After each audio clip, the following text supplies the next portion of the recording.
Do you want to feel amazing after your next talk, engaging and memorable, calm in front of an audience?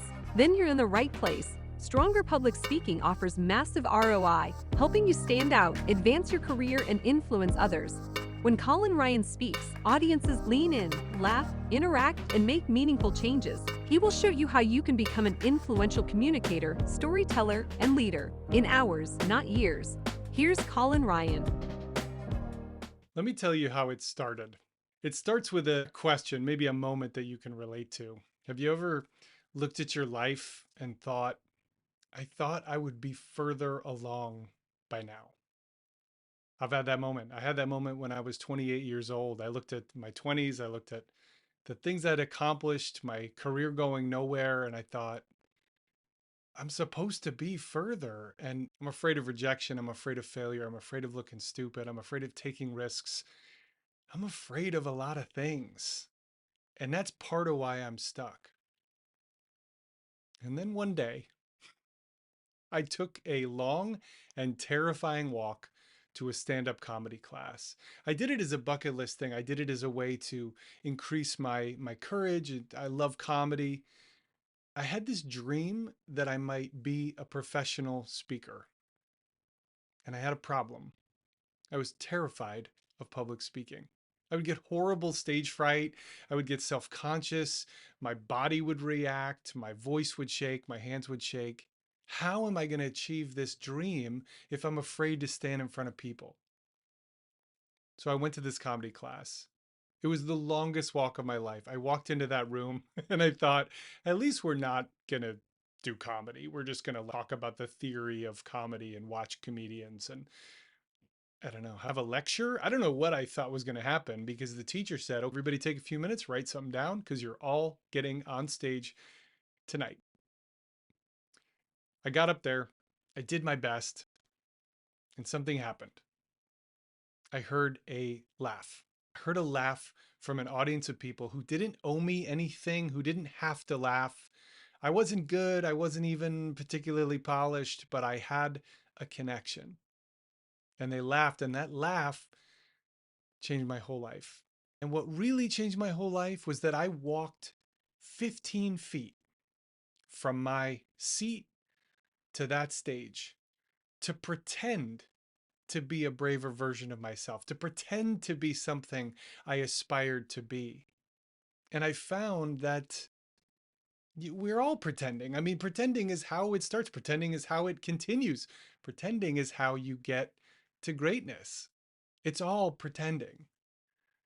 If I hadn't walked that 15 feet, my life would not be the life that I have now. And I have proceeded to walk 15 feet over and over and over, doing stand-up comedy, doing live storytelling, applying for a job to be a presenter in high schools talking about personal finance. What? I mean, the driest subject possible to the toughest audience imaginable.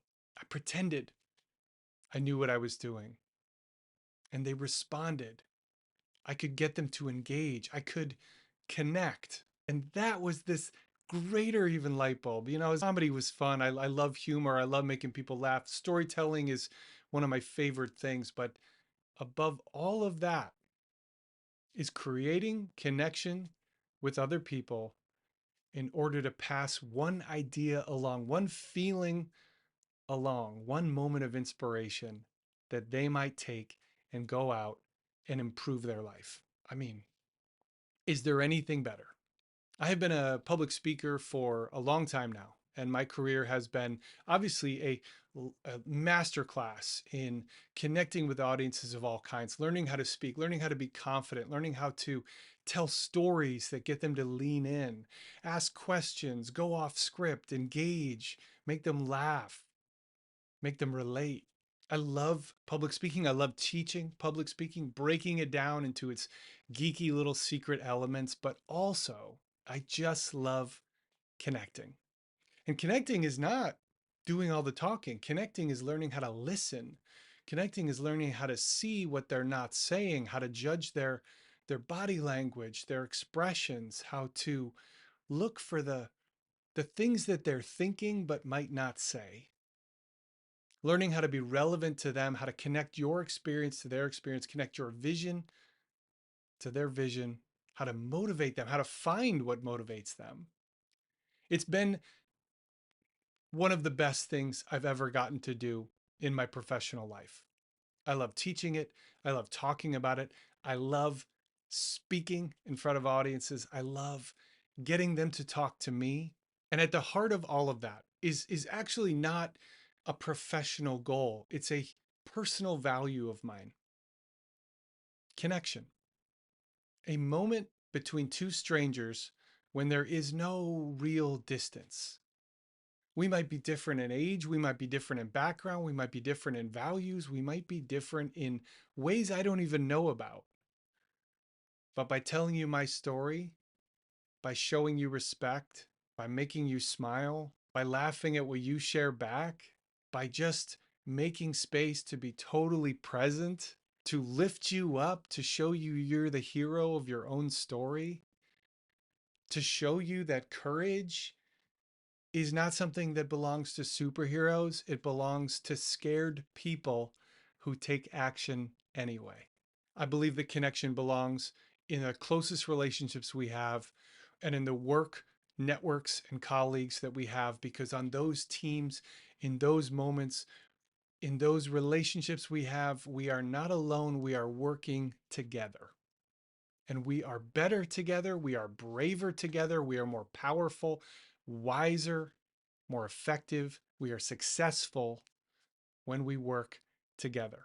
I can help you move a little deeper into connection with the people who desperately need to see you not as a business entity, not as a grown-up, not as a unapproachable leader, but to see you human to human, to see and trust your expertise, to see and be moved by your passion, and to know that they can come to you with their vulnerable selves and be met with empathy, be met with vulnerability in return, be met with a safe place to show up authentically.